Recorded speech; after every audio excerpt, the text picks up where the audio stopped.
السلام علیکم ورحمۃ اللہ تعالی وبرکاتہ۔ نحمده ونصلي ونسلم على رسوله الكريم وآلہ وصحبہ الکرام اجمعین ومن تبعهم بإحسان إلى يوم الدین، اما بعد فاعوذ باللہ من الشیطان الرجیم، بسم اللہ الرحمن الرحیم۔ ولا يغتب بعضكم بعضا أيحب أحدكم أن يأكل لحم أخيه ميتا فكرهتموه، صدق الله مولانا العظيم وبلغنا رسوله النبي الأمين الكريم، ونحن على ذلك لمن الشاهدين والشاكرين والحمد لله رب العالمين۔ آئیے سب سے پہلے اپنے آقا و مولا تاجدار مدینہ صلی اللہ تعالی علیہ وسلم کی بارگاہ بے کس پناہ میں درود شریف کا نذرانہ پیش کریں۔ پڑھیں بآواز بلند، اللہم صلی علی سیدنا محمد وعلی آل سیدنا محمد واصحاب سیدنا محمد وبارک وسلم علیہ۔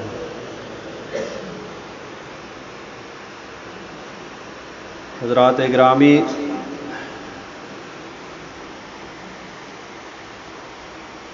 زبان سے صادر ہونے والے گناہوں میں ایک بہت بڑا گناہ غیبت ہے، جس کی مذمت قرآن پاک نے بھی بیان فرمائی اور احادیث کریمہ نے بھی بیان فرمائی ہے۔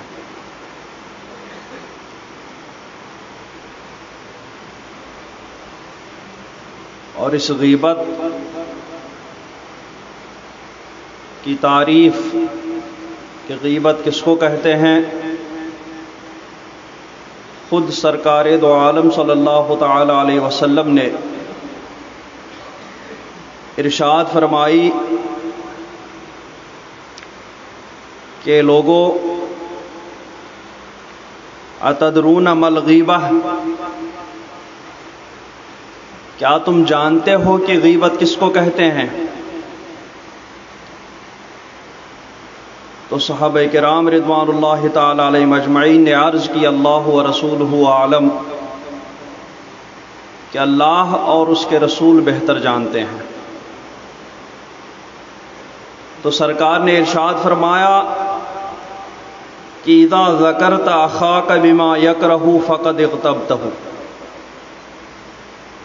کہ جب تم اپنے بھائی کی کوئی ایسی بات ذکر کرو کہ جس کو وہ ناپسند کرے، تو تم نے اس کی غیبت کی۔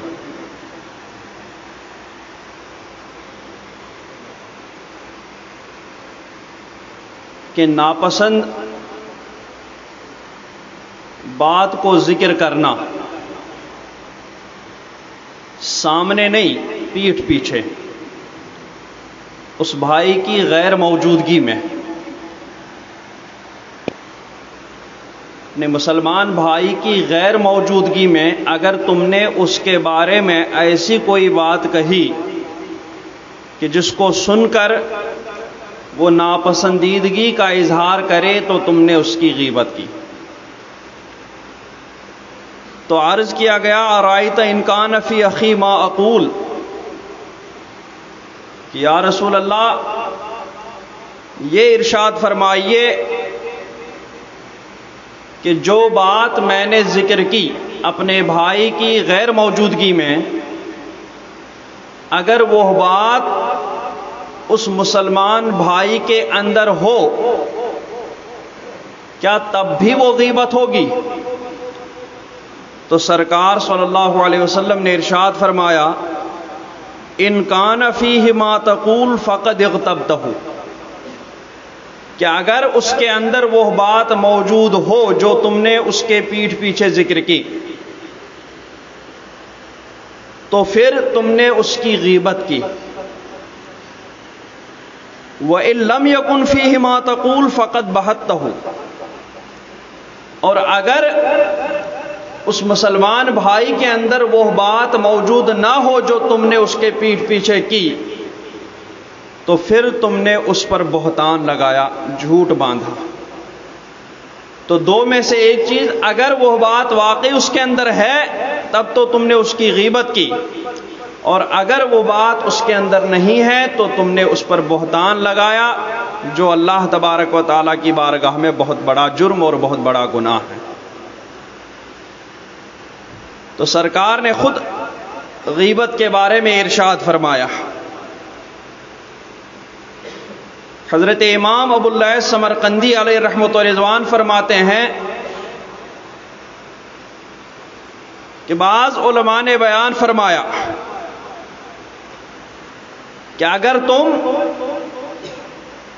یہ کہو اپنے مسلمان بھائی کے بارے میں اس کے پیٹھ پیچھے کہ اس کا کپڑا بہت چھوٹا رہتا ہے، اس کا کپڑا بہت لمبا رہتا ہے، تو یہ بھی غیبت میں شمار ہوگی۔ تو جب اس مسلمان بھائی کے پہنے ہوئے کپڑے کے بارے میں ایسی بات ذکر کرنا جو اس کو ناپسند ہو، جس کو سن کر وہ ناپسندیدگی کا اظہار کرے، وہ غیبت کہلائے گی، تو خود اس مسلمان بھائی کی ذات کے اندر کی کسی بات کو ذکر کرنا جس کو سن کر کے وہ ناپسندیدگی کا اظہار کرے، یہ بدرجہ اولا غیبت کہلائے گا۔ اس لیے سرکار دو عالم صلی اللہ تعالی علیہ وسلم نے ارشاد فرمایا، من کان یؤمن باللہ والیوم الآخر فلیقل خیرا او لیصمت، کہ جو اللہ اور روز جزا پر ایمان رکھتا ہے، قیامت پر ایمان رکھتا ہے، وہ اگر بولے تو اچھی بات کہے ورنہ خاموش رہے، کیونکہ اچھی بات نہیں کرے گا تو بری بات کرے گا، اور بری بات سے اللہ و رسول بھی ناراض اور دنیا و آخرت بھی فاسد۔ قرآن پاک نے اس سے بھی زیادہ سخت وعید بیان فرمائی ہے، میں وَلَا يَغْتَبْ بَعْضُكُمْ بَعْضًا، کہ تم میں سے بعض کی غیبت نہ کریں، اور غیبت کرنا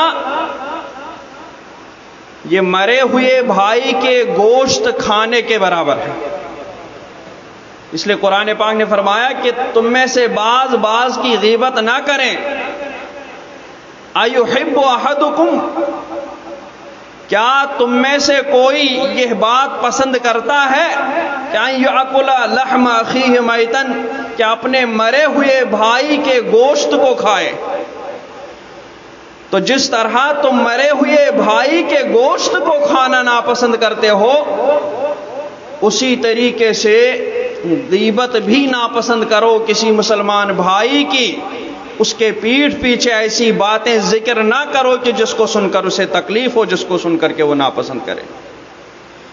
فَكَرِهْتُمُوهُ، تو جس طرح تمہیں یہ بات ناپسند ہے اپنے مرے ہوئے بھائی کے گوشت کو کھانا، اسی طریقے سے غیبت کو بھی تم ناپسند رکھو اور کسی کی غیبت نہ کرو۔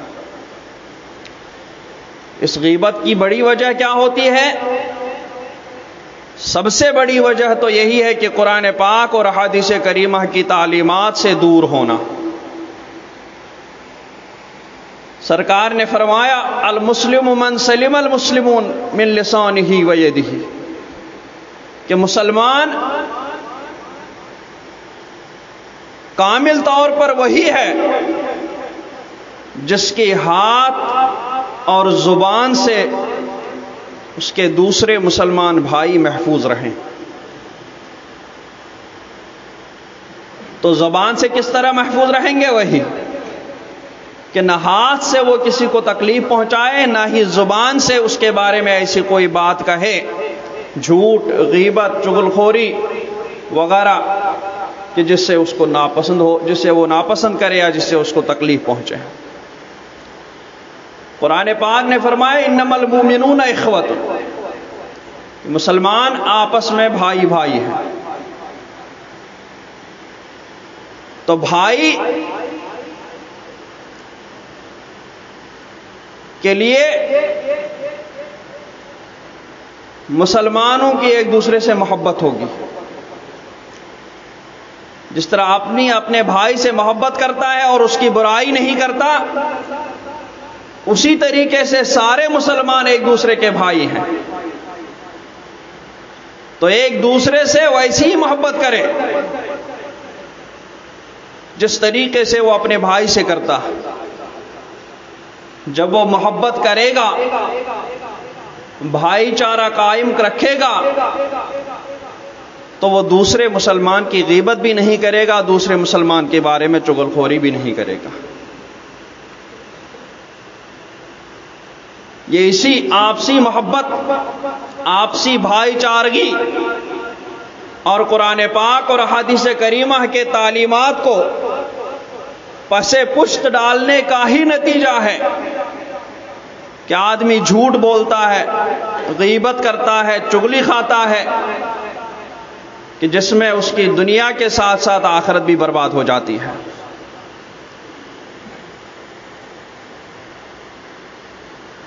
غیبت کرنے میں وہ حق العباد میں بھی گرفتار ہوتا ہے اور حق اللہ میں بھی گرفتار ہوتا ہے. اللہ تبارک و تعالی نے غیبت کرنے سے منع فرمایا، تو اگر وہ غیبت کرے گا تو وہ اللہ تبارک و تعالی کی بارگاہ میں بھی مجرم ہوگا. اس طریقے سے جب وہ کسی کی غیبت کرے گا تو وہ اس شخص کا بھی مجرم کہلائے گا. تو اللہ تبارک و تعالی کی بارگاہ میں بھی مجرم ہوگا اور اس شخص جس کی اس نے غیبت کی اس کا بھی وہ مجرم ہوگا. تو اگر اب غیبت سے توبہ کرنا چاہتا ہے تو جس طریقے سے اس کو اللہ تبارک و تعالی کی بارگاہ میں توبہ اور استغفار کرنا لازم اور ضروری ہے، اسی طریقے سے اسے اس شخص سے بھی معافی طلب کرنا بہت ہی ضروری ہے جس شخص کی اس نے اس کے پیٹھ پیچھے برائی کی، جس شخص کی اس نے غیبت کی ہے. صرف اللہ تبارک و تعالیٰ کی بارگاہ میں توبہ کرنے سے اس شخص کا وہ جو حق العباد میں گرفتار ہو گیا اس کا وہ جرم نہیں اٹھے گا، بلکہ قیامت کے دن اس کی نیکیاں اس شخص کے پلڑے میں ڈالی جائیں گی. اگر نیکیاں نہیں بچیں گی تو اس کی برائیاں اٹھا کر کے اس شخص کے پلڑے میں ڈالے جائیں گے اور اس کو جہنم میں ڈال دیا جائے گا. یہ غیبت حضرت عائشہ صدیقہ رضی اللہ تبارک و تعالی عنہا نے سرکار کی بارگاہ میں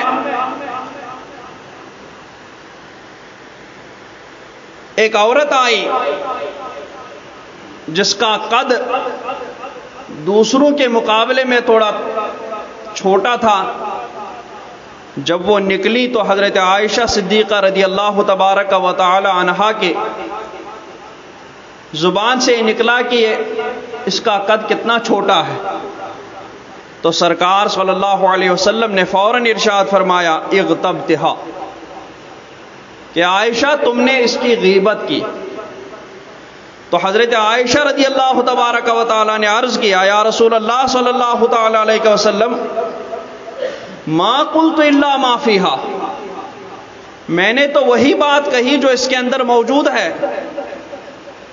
اس کا قد چھوٹا ہے، میں نے بھی یہی کہا کہ اس کا قد کتنا چھوٹا ہے.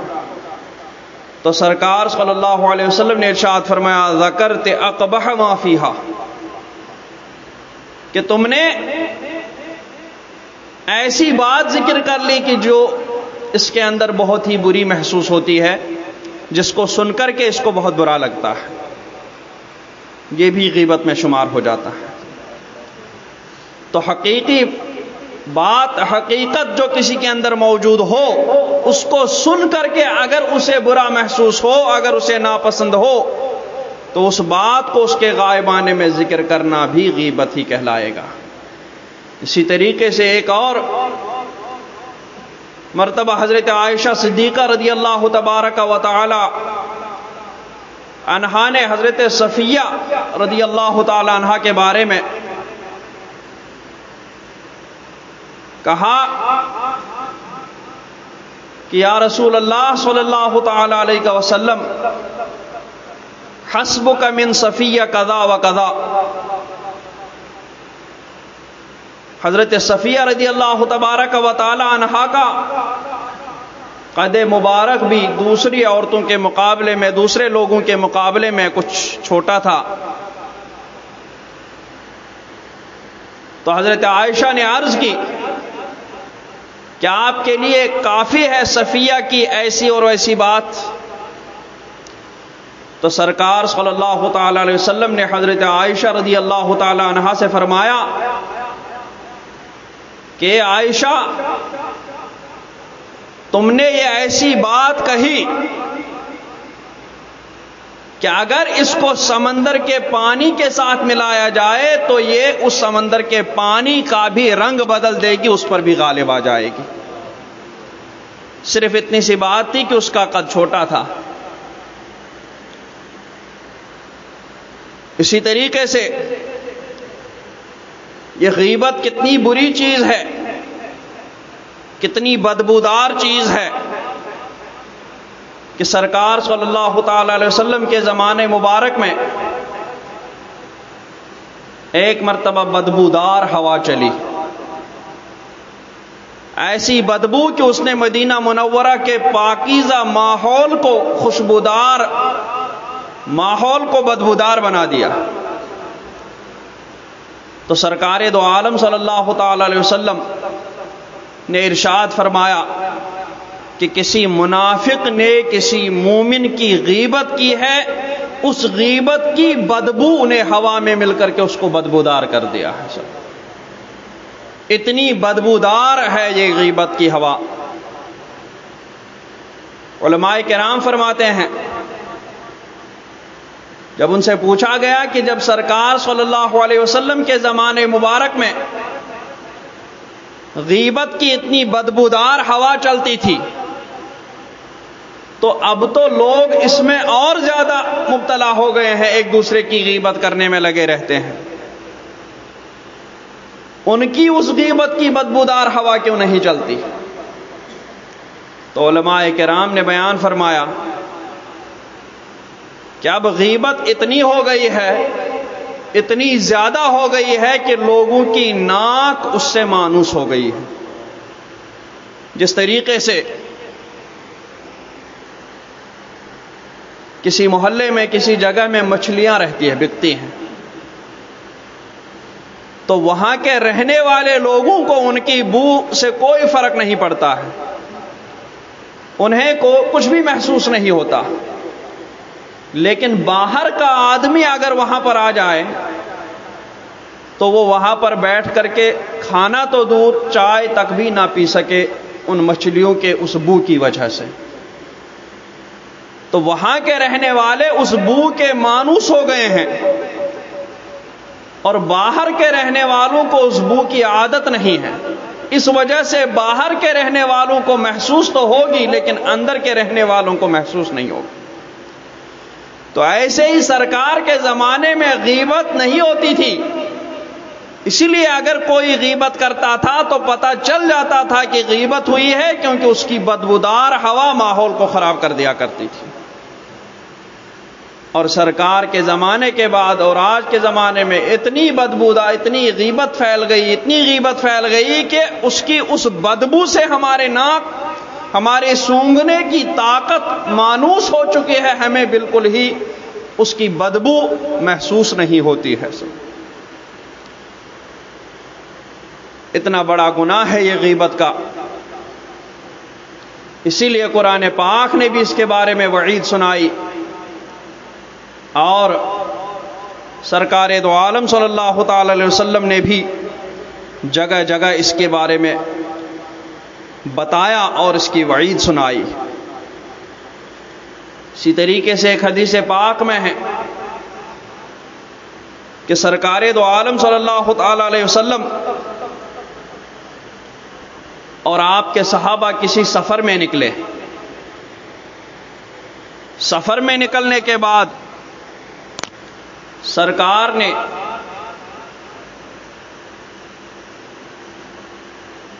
دو آدمیوں کے ساتھ جن کے اندر استطاعت تھی، جن کے اندر سفر کا سامان تھا، جن کے پاس سفر کا خرچہ پانی تھا، ان میں سے دو کے ساتھ ایک آدمی کو لگایا کہ جس کے پاس سامان سفر نہیں ہوتا۔ تو ایسے ہی سفر پہ نکلے اور دو آدمیوں کے ساتھ ایک آدمی کو لگا دیا۔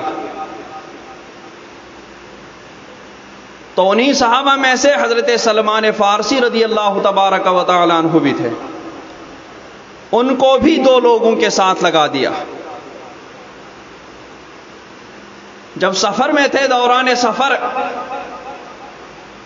ان دونوں نے حضرت سلمان فارسی رضی اللہ تبارک و تعالی عنہ کو سرکار کی بارگاہ میں بھیجا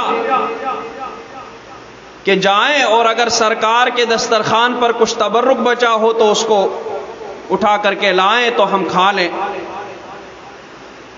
تو حضرت سلمان فارسی جو ہی وہاں سے آگے بڑھے سرکار کی بارگاہ میں جانے کے لیے، تو ان دونوں نے صرف اتنی سی بات کہی جس طریقے سے آج کل عام لوگوں میں بھی بہت زیادہ چلن ہو جاتا ہے۔ اتنی سی بات کہی کہ اگر یہ فلاں کنویں کے پاس سے گزر جائے تو اس کا پانی بھی سوکھ جائے گا۔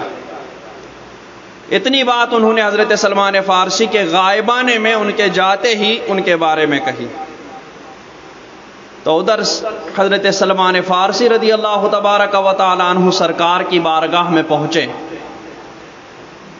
اور بارگاہ میں پہنچ کر کے حضرت سلمان رضی اللہ تبارک و تعالی عنہ نے عرض کیا، رسول اللہ صلی اللہ تعالی علیہ وسلم، میں آپ کے دسترخوان سے کچھ سالن لینے آیا ہوں، کچھ تبرک لینے آیا ہوں، مجھے فلاں لوگوں نے بھیجا۔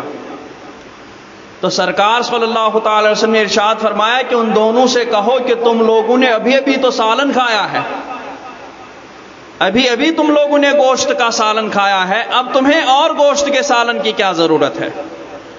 تو حضرت سلمان فارسی واپس چلے گئے اور ان دونوں سے ویسا ہی کہا جیسا سرکار نے فرمایا تھا۔ تو ان لوگوں نے کہا کہ نہیں، ہم نے تو بالکل گوشت کو ہاتھ ہی نہیں لگایا۔ تو وہ پھر سرکار کی بارگاہ میں آئے اور عرض کی کہ وہ تو کہہ رہے ہیں کہ ہم نے بالکل گوشت کو ہاتھ نہیں لگایا، اور آپ فرما رہے ہیں کہ ان لوگوں نے گوشت کا سالن کھایا۔ تو سرکار صلی اللہ تعالی علیہ وسلم نے ارشاد فرمایا کہ ان لوگوں نے تمہارے نکلتے ہی تمہارے بارے میں ایسی بات کہی، تمہارے پیٹھ پیچھے تمہارے بارے میں ایسی بات کہی جو تمہیں ناپسند معلوم ہو، تو یہ ان لوگوں نے تمہارے بارے میں غیبت کی، اور غیبت کرنا ایسے ہی ہے جیسے کہ مرے ہوئے بھائی کا گوشت کھا لینا، جس طریقے سے وہ ہے اسی طریقے سے غیبت ہے۔ تو ان لوگوں نے تو ابھی گوشت کھا لیا ہے۔ تو یہ بات جب ان لوگوں تک پہنچی تو ان لوگوں نے حضرت سلمان فارسی رضی اللہ تبارک و تعالی عنہ سے معافی مانگی، اللہ کی بارگاہ میں توبہ استغفار کیا، اور اللہ تبارک و تعالی نے یہ آیت کریمہ اسی وقت نازل فرمائی، یا ایھا الذین آمنوا اجتنبوا کثیرا من الظن ان بعض الظن اثم، کہ ایمان والو بہت سارے گمانوں سے بچو، کیونکہ بعض گمان ایسے ہوتے ہیں جو گناہ ہوتے ہیں۔ اور اسی طریقے سے ولا تجسسوا ولا یغتب بعضکم بعضا، ایک دوسرے کے پیچھے نہ پڑا کرو اور نہ ایک دوسرے کی غیبت کر لیا کرو۔ کیا تم میں سے کوئی یہ بات پسند کرتا ہے کہ وہ اپنے مرے ہوئے بھائی کا گوشت کھائے؟ جس طرح وہ اس بات کو ناپسند کرتا ہے اسی طریقے سے وہ غیبت کو بھی ناپسند کرے اور اللہ سے ڈرے، بے شک اللہ تبارک و تعالی بہت مہربان، توبہ قبول فرمانے والا ہے۔ اللہ تبارک و تعالی ہمیں اس آفت سے بچائے، اس گناہ سے بچائے۔ اس سے لوگوں کی دنیا بھی برباد ہو جاتی ہے، کیونکہ غیبت کر لیتا اگر وہ اس تک پہنچ جائے تو وہ بھی پھر اس کے خلاف کارروائی کر لیتا ہے، اور اس طریقے سے پھر یہ بھی ادھر سے کچھ کر دیتا ہے، تو اس طریقے سے ایک دم لمبا سلسلہ چلا جاتا ہے، جس سے ماحول بھی خراب ہو جاتا ہے۔ حق العباد میں گرفتار ہونے کے بعد اس کی آخرت بھی برباد ہو جاتی ہے، آخرت میں بھی اس کے لیے عذاب شدید ہے۔ اللہ تبارک و تعالی ہمیں اس گناہ سے بچائے اور ہمیں سرکار کی تعلیمات پر عمل کرنے کی توفیق رفیق عطا فرمائے۔ وصلی اللہ تعالی علی خیر خلقہ محمد وعلی آلہ وصحبہ اجمعین برحمتک یا ارحم الراحمین۔